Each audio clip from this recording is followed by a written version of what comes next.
And during the few moments that we have left, we want to have just an off-the-cuff chat between you and me, us. We want to talk right down to earth in a language that everybody here can easily understand. We all agree tonight, all of the speakers have agreed that America has a very serious problem. Not only does America have a very serious problem, but our people have a very serious problem. America's problem is us. We're her problem.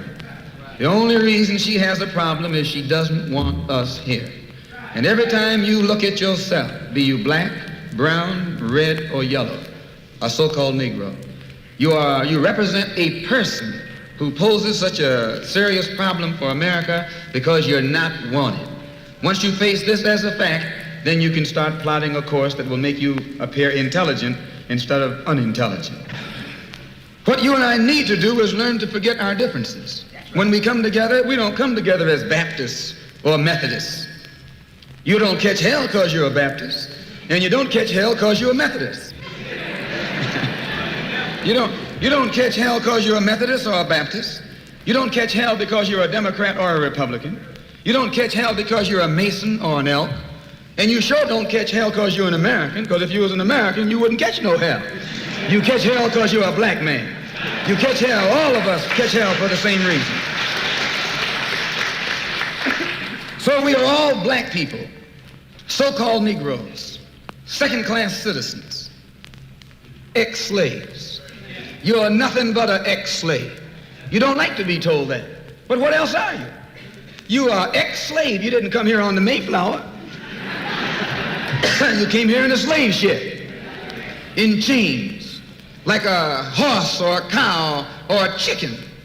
And you were brought here by the people who came here on the Mayflower. You were brought here by the so-called pilgrims or founding fathers. They were the ones who brought you here. We have a common enemy. We have this in common.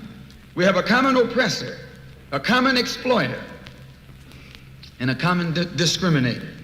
So once we all realize that we have this common enemy, then we unite on the basis of what we have in common. And what we have foremost in common is that enemy, the white man. He's an enemy to all of us. I know some of you all think that some of them aren't enemies. Time will tell. In Bandung, back in I think 1954, was the first unity meeting in centuries of black people.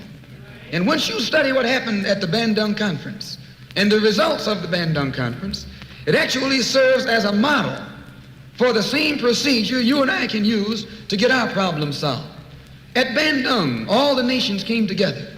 They were dark nations from Africa and Asia. Some of them were Buddhists. Some of them were Muslim. Some of them were Christian. Some of them were Confucianists. Some were atheists. Despite their religious differences, they came together. Some were communists, some were socialists, some were capitalists. Despite their economic and political differences, they came together. All of them were black, brown, red, or yellow.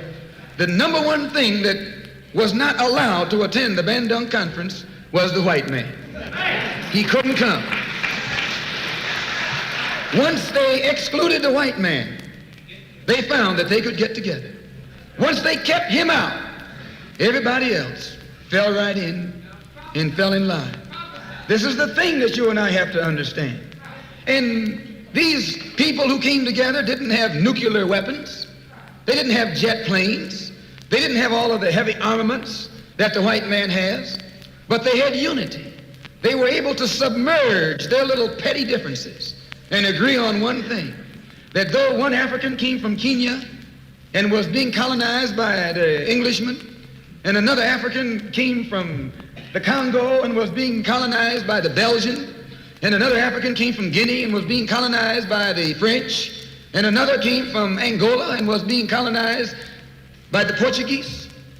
When they came to the Bandung Conference, they looked at the Portuguese and at the Frenchmen and at the Englishmen and at the other Dutchmen and learn or realize that the one thing that all of them had in common, they were all from Europe. They were all Europeans, blonde, blue-eyed, and white-skinned. They began to recognize who their enemy was. The same man that was colonizing our people in Kenya was colonizing our people in the Congo. The same one in the Congo was colonizing our people in South Africa and in southern Rhodesia and in Burma and in India and in Afghanistan and in Pakistan. They realized all over the world where a dark man was being oppressed, he was being oppressed by the white man. Where the dark man was being exploited, he was being exploited by the white man.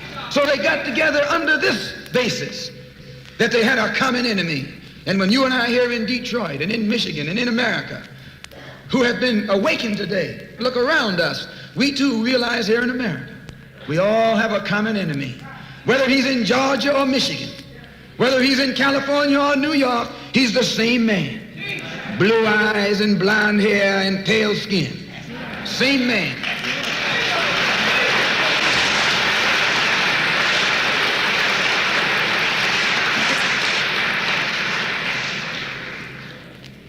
So what we have to do is what they did. They agreed to stop quarreling among themselves. Any little spat that they had, they'd settle it among themselves. Go into a huddle. Don't let the enemy know that you got a disagreement. Instead of us airing our differences in public, we have to realize we're all the same family. And when you have a family squabble, you don't get out on the sidewalk. If you do, everybody calls you uncouth, unrefined, uncivilized, savage. If you don't make it at home, you settle it at home. You get in the closet, argue it out behind closed doors. And then when you come out on the street, you pose a common front, a united front. And this is what we need to do in the community and in the city and in the state. We need to stop airing our differences in front of the white man. Put the white man out of our meeting, number one, and then sit down and talk shop with each other. That's all you gotta do.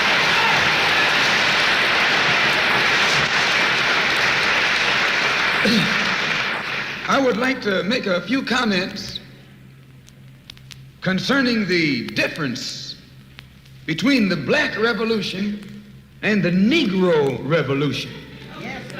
There's a difference. Are they both the same? And if they're not, what is the difference? What is the difference between a black revolution and a Negro revolution? First, what is a revolution? Sometimes I'm inclined to believe that many of our people are using this word revolution loosely, without taking careful consideration what this word actually means and what its historic characteristics are. When you study the historic nature of revolutions, the motive of a revolution, the objective of a revolution, and the result of a revolution, and the methods used in a revolution, you may change words. You may devise another program. You may change your goal and you may change your mind. Look at the American Revolution in 1776. That revolution was for what? For land. How was it? Why did they want land? Independence. How was it carried out? Bloodshed. Number one, it was based on land. The basis of independence. And the only way they could get it was bloodshed. The French Revolution, what was it based on? The landless against the landlord. What was it for? Land. How did they get it? Bloodshed. Was no love lost. Was no compromise. Was no negotiation. I'm telling you, you don't know what a revolution is. Because when you find out what it is, you'll get back in the alley. You'll get out of the way.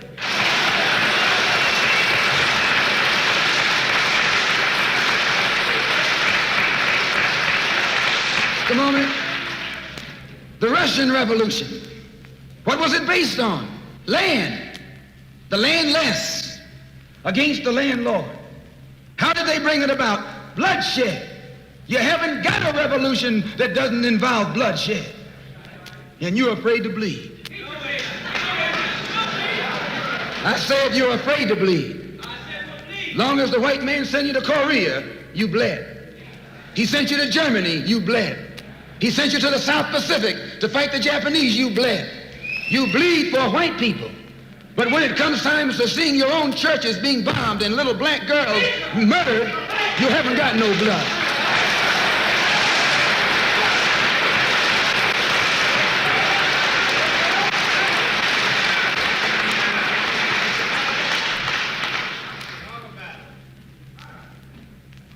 You bleed when the white man says bleed. You bite when the white man says bite. And you bark when the white man says bark. I hate to say this about us, but it's true. How you gonna be nonviolent in Mississippi as violent as you were in Korea? How can you justify being nonviolent in Mississippi and Alabama when your churches are being bombed and your little girls are being murdered, and at the same time you're gonna get violent with Hitler and Tojo and somebody else that you don't even know?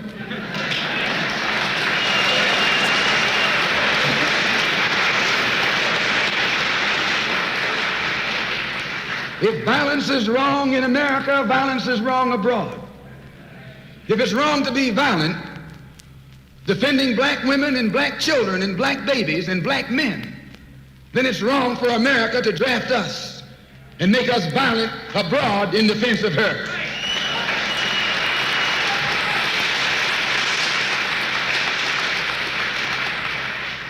The Chinese Revolution, they wanted land. They threw the British out, along with the Uncle Tom Chinese. Yeah, they did. They set a good example.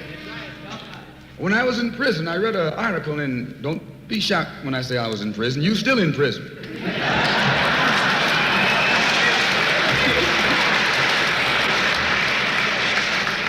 That's what America means, prison. When I was in prison, I read an article in Life magazine showing a little Chinese girl, 9 years old. Her father was on his hands and knees, and she was pulling the trigger because he was an Uncle Tom Chinaman. Yeah. When they had the revolution over there, they took a whole generation of Uncle Toms, just wiped them out. And within 10 years, that little girl became a full-grown woman. No more Toms in China. And today it's one of the toughest, roughest, most feared countries on this earth by the white man, because there are no Uncle Toms over there.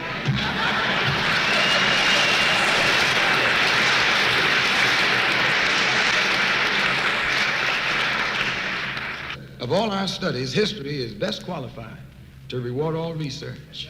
And when you see that you got problems, all you have to do is examine the historic method used all over the world by others who had problems similar to yours. And once you see how they got theirs straight, then you know how you can get yours straight. Please. There's been a revolution, a black revolution going on in Africa. In Kenya, the Mau Mau were revolutionaries. They were the ones who made the word uhuru. They were the ones who brought it to the fore. The Mau Mau, they were revolutionaries. They believed in scorched earth. They knocked everything aside that got in their path. And their revolution also was based on land, a desire for land. In Algeria, the northern part of Africa, a revolution took place. The Algerians were revolutionists. They wanted land. France offered to let them be integrated into France. They told France to hell with France. They wanted some land, not some France.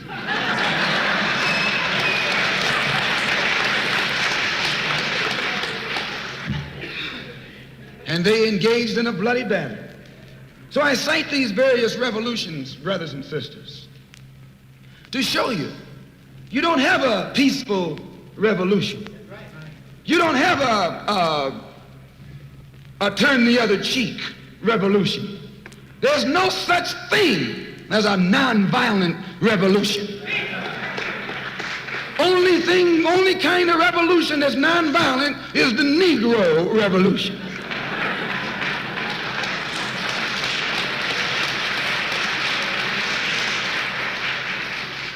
The only revolution based on loving your enemy is the Negro revolution.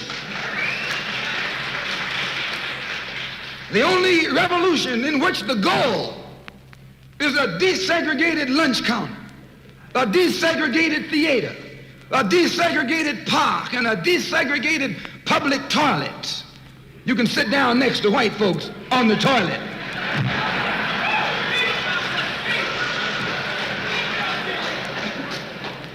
That's no revolution. Revolution is based on land. Land is the basis of all independence. Land is the basis of freedom, justice, and equality. The white man knows what a revolution is. He knows that the black revolution is worldwide in scope and in nature.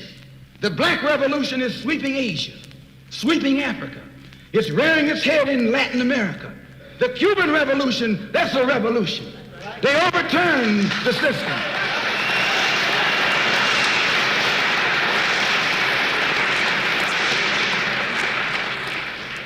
Revolution is in Asia. Revolution is in Africa. And the white man is screaming because he sees revolution in Latin America. How do you think he'll react to you when you learn what a real revolution is? You don't know what a revolution is. If you did, you wouldn't use that word. A revolution is bloody. Revolution is hostile. Revolution knows no compromise. Revolution overturns and destroys everything that gets in its way. And you sitting around here like a knot on these folks, no matter how much they hate me. No, you need a revolution.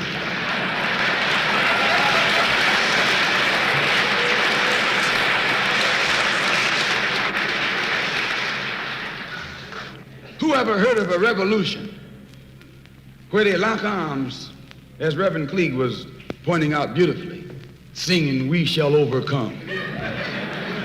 Just tell me you don't do that in a revolution. You don't do any singing, you're too busy swinging.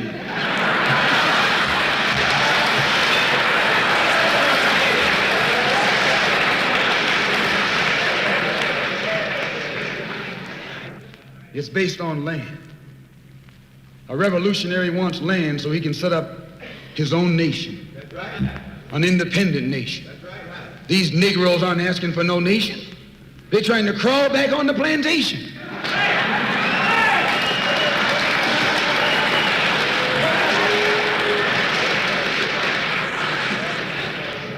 When you want a nation, that's called nationalism. When the white man became involved in a revolution in this country against England, what was it for? He wanted this land so he could set up another white nation. That's white nationalism. The American Revolution was white nationalism. The French Revolution was white nationalism. The Russian Revolution too, yes, it was white nationalism. You don't think so? Why you think Khrushchev and Mao can't get their heads together?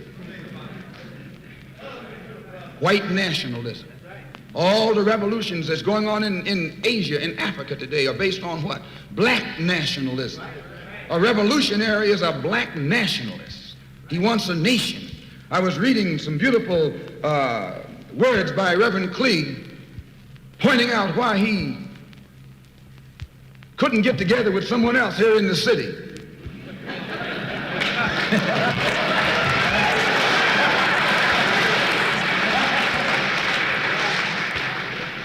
Because all of them were afraid of being identified with black nationalism. If you're afraid of black nationalism, you're afraid of revolution. And if you love revolution, you love black nationalism.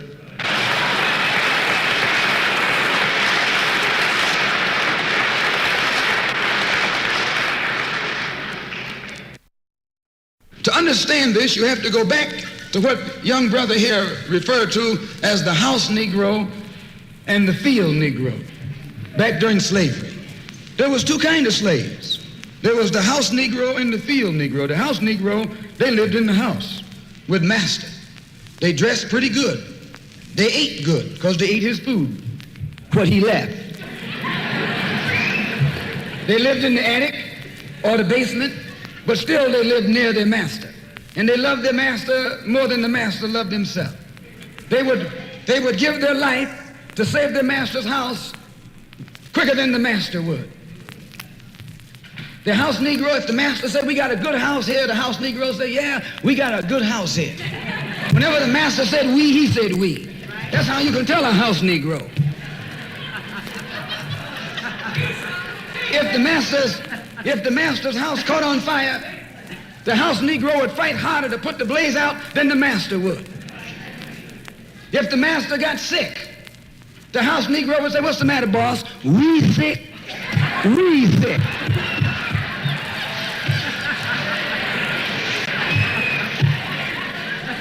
He identified himself with his master more than his master identified with himself. And if you came to the house Negro and said, let's run away, let's escape, let's separate, that house Negro would look at you and say, man, you crazy. What you mean separate? Where is there a better house than this? Where can I wear better clothes than this? Where can I eat better food than this? That was that house Negro. In those days, he was called a house nigger. And that's what we call him today, because we still got some house niggers running around here.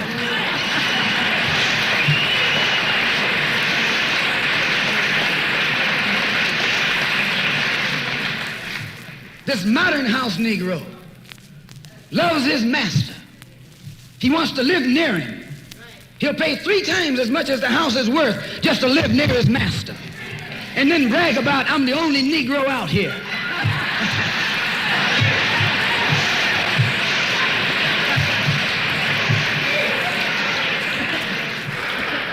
I'm the only one on my job. I'm the only one in this school. You're nothing but a house Negro.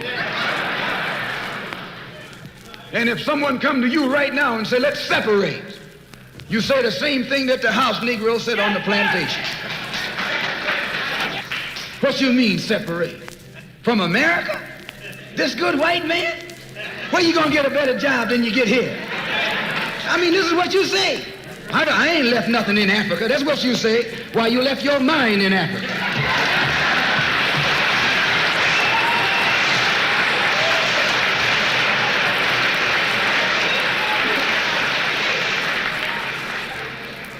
On that same plantation, there was the field Negro. The field Negro, those were the masses. There was always more Negroes in the field than there was Negroes in the house. The Negro in the field caught hell. He ate leftovers. In the house, they ate high up on the hog. The Negro in the field didn't get nothing but what was left of the insides of the hog. They call them chitlins nowadays. In those days, they call them what they were, guts. That's what you were, a gut eater. And some of you all still gut eaters.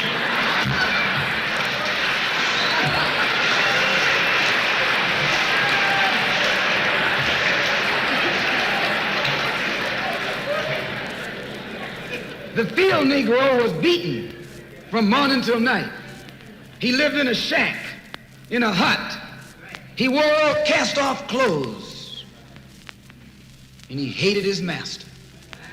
I say he hated his master. He was intelligent. That house Negro loved his master. But that field Negro, remember, they were in the majority. And they hated the master. When the house caught on fire, he didn't try and put it out. That field Negro prayed for a wind, for a breeze. When the master got sick, the field Negro prayed that he died. If someone come to the field Negro and said, let's separate, let's run, he didn't say, where are we going? He said, any place is better than here.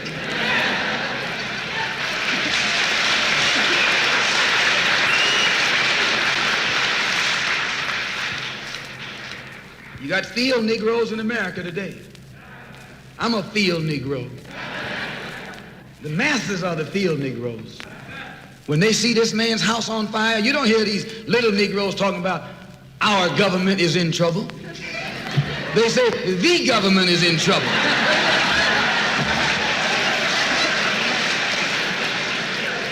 Imagine a Negro, our government. I even heard one say our astronauts. They won't even let him near the plant. And our astronauts, our Navy, that's a Negro that's out of his mind. That's a Negro that's out of his mind. Just as the slave master in that day used Tom, the house Negro, to keep the field Negroes in check, the same old slave master today has Negroes who are nothing but modern Uncle Toms, 20th century Uncle Toms, to keep you and me in check, keep us under control, keep us passive and peaceful and nonviolent. That's Tom making you nonviolent. It's like when you go to the dentist and the man is going to take your tooth. You're going to fight him when he start pulling. So they squirt some stuff in your jaw called Novocaine to make you think they're not doing anything to you. So you sit there, and because you got all that Novocaine in your jaw, you suffer peacefully.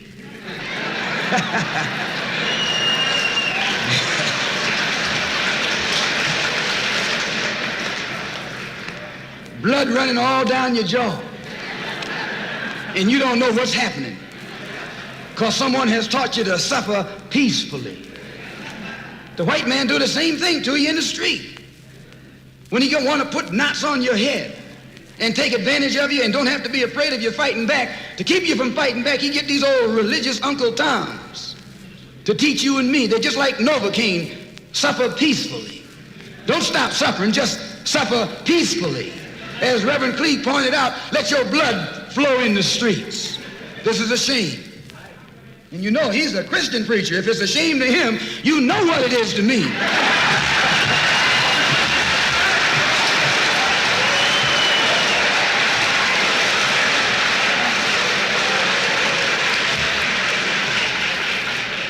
Because nothing in our book, the Quran, as you call it, Quran, teaches us to suffer peacefully. Our religion teaches us to be intelligent, be peaceful, be courteous, obey the law, respect everyone. But if someone puts his hand on you, send him to the cemetery.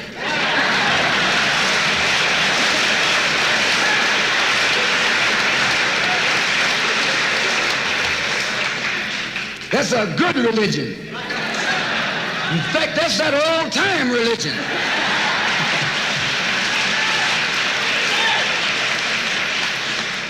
That's the one that Ma and Pa used to talk about. An eye for an eye, and a tooth for a tooth, and a head for a head, and a life for a life. That's a good religion. And then anybody, no one resents that kind of religion being taught but a wolf who intends to make you his meal. This is the way it is with the white man in America. He's a wolf, and you a sheep. Anytime a shepherd, a pastor, teach you and me not to run from the white man, and at the same time teach us don't fight the white man, he's a traitor to you and me. Don't lay down our life all by itself. No. Preserve your life. It's the best thing you got. And if you got to give it up, let it be even Stephen.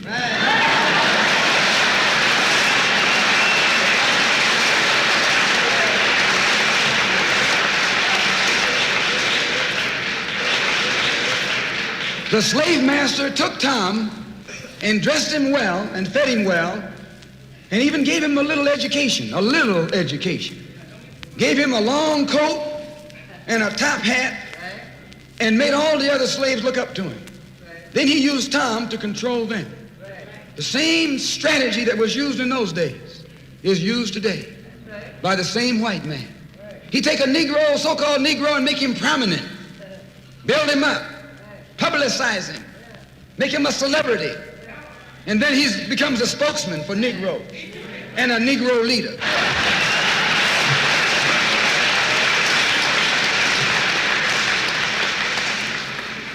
I would like to just mention one thing else quickly, and that is the method that the white man uses, how the white man uses these big guns or Negro leaders against the black revolution. They're not a part of the black revolution. They're used against the black revolution. When Martin Luther King failed to desegregate Albany, Georgia, the civil rights struggle in America reached its low point. King became bankrupt almost as a leader. Plus, even financially, the Southern Christian Leadership Conference was in financial trouble. Plus, it was in trouble, period, with the people when they failed to desegregate Albany, Georgia. Other Negro civil rights leaders of so-called national stature became fallen idols. As they became fallen idols, began to lose their prestige and influence, local Negro leaders began to stir up the masses. In Cambridge, Maryland, Gloria Richardson. In Danville, Virginia, and other parts of the country, local leaders begin to stir up our people at the grassroots level. This was never done by these Negroes whom you recognize of national stature. They controlled you, but they never incited you or excited you. They controlled you, they contained you. They kept you on the plantation. As soon as King failed in Birmingham, Negroes took to the streets. King got out and went out to California to a big rally and raised about, I don't know how many thousands of dollars. Come to Detroit and had a march and raised some more thousands of dollars. And recall, right after that, Wilkins attacked King, accused King and the Corps of starting trouble everywhere and then making the NAACP get him out of jail and spend a lot of money, and then he accused King and Corps of raising all the money and not paying it back. This happened. I got it in documented evidence in the newspaper. Roy started attacking King, and King started attacking Roy, and farmers started attacking both of them. And as these Negroes of national stature begin to attack each other, they begin to lose their control of the Negro masses. And Negroes was out there in the streets. They was talking about, we're going to march on Washington. By the way, and right at that time, Birmingham had exploded, and the Negroes in Birmingham, remember, they also exploded. They began to stab the crackers in the back and bust them upside the head. Yes, they did. That's when Kennedy sent in the troops down in Birmingham. So, and right after that, Kennedy got on the television and said, this is a moral issue. That's when he said he's going to put out a civil rights bill. And when he mentioned civil rights bill and the Southern crackers started talking about they were going to boycott it or filibuster it, then the Negroes started talking about what? We're going to march on Washington, march on the Senate, march on the White House, march on the Congress, and tie it up, bring it to a halt. Don't let the government proceed. They even said they was going to go out to the airport and lay down on the runway and don't let no airplanes land. I'm telling you what they said. That was revolution. That was revolution. That was the black revolution. It was the grassroots out there in the street. Scared the white man to death. Scared the white power structure in Washington, D.C. to death. I was there. When they found out that this black steamroller was going to come down on the Capitol, they called in Wilkins. They called in Randolph. They called in these national Negro leaders that you respect and told them, call it off. Kennedy said, look, y'all letting this thing go too far. And old Tom said, boss, I can't stop it because I didn't start it.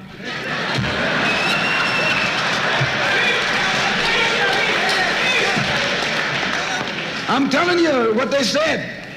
They said, I'm not even in it, much less at the head of it. They said, these Negroes are doing things on their own. They're running ahead of us. And that old shrewd fox, he said, well, if you all aren't in it, I'll put you in it. I'll put you at the head of it. I'll endorse it. I'll welcome it. I'll help it. I'll join it. A matter of hours went by.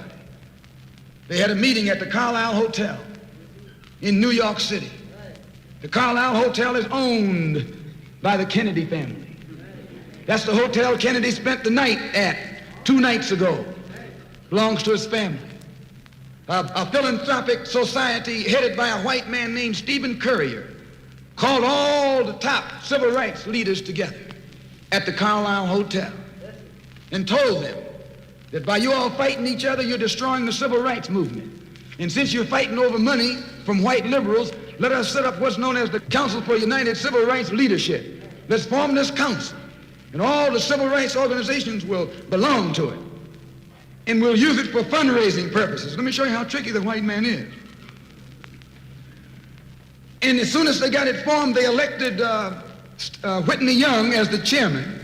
And who you think became the co-chairman? Stephen Currier, the white man. A millionaire. Powell was talking about it down at the Cobo today. This is what he was talking about. Powell knows it happened. Randolph knows it happened. Wilkins knows it happened. King knows it happened. Every one of that so-called Big Six, they know what happened. Once they formed it, with the white man over it, he promised them and gave them $800,000 to split up between the Big Six, and told them that after the march was over, they'd give them $700,000 more.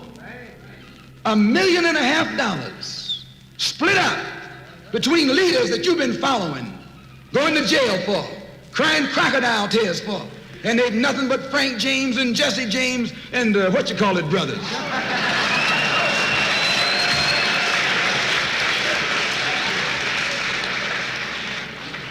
Soon as they got the setup organized, the white men made available to them top public relations experts, opened the news media across the country at their disposal, and then they began to project these Big Six as the leaders of the march. Originally, they weren't even in the march. You was talking this march talk on Hastings Street. Is Hastings Street still here? On Hastings Street. You was talking the march talk on Lenox Avenue, and down on, Fillmore Street, and Central Avenue, and 42nd Street, and 63rd Street. That's where the march talk was being talked. But the white man put the Big Six ahead of it, made them the march. They became the march. They took it over. And the first move they made after they took it over, they invited Walter Reuther, a white man.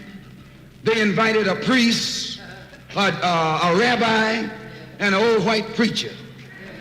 Yes, an old white preacher. The same white element that put Kennedy in power. Labor, the Catholics, the Jews, and liberal Protestants.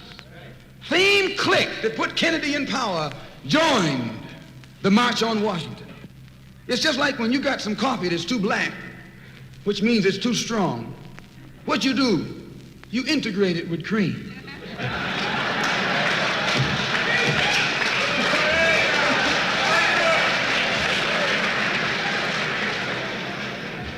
You make it weak. If you pour too much cream in, you won't even know you ever had coffee. It used to be hot, it becomes cool. It used to be strong, it becomes weak. It used to wake you up, now it'll put you to sleep.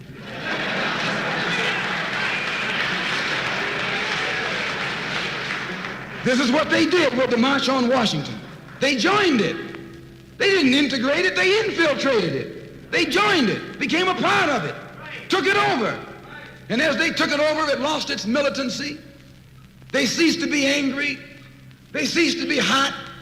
They ceased to be uncompromising. Why, it even ceased to be a march. It became a picnic, a circus. Nothing but a circus with clowns and all. You had one right here in Detroit. I saw it on television with clowns leading it, white clowns and black clowns. I know you don't like what I'm saying, but I'm going to tell you anyway, because I can prove what I'm saying. If you think I'm telling you wrong, you bring me Martin Luther King and A. Philip Randolph and James Farmer and those other three, and see if they'll deny it over a microphone. No, it was a sellout. It was a takeover. When James Baldwin came in from Paris, they wouldn't let him talk because they couldn't make him go by the script. Burt Lancaster read the speech that Baldwin was supposed to make. They wouldn't let Baldwin get up there because they know Baldwin liable to say anything. They controlled it so tight, they told those Negroes what time to hit town, how to come, where to stop, what sign to carry, what song to sing, what speech they could make and what speech they couldn't make, and then told them to get out of town by sundown.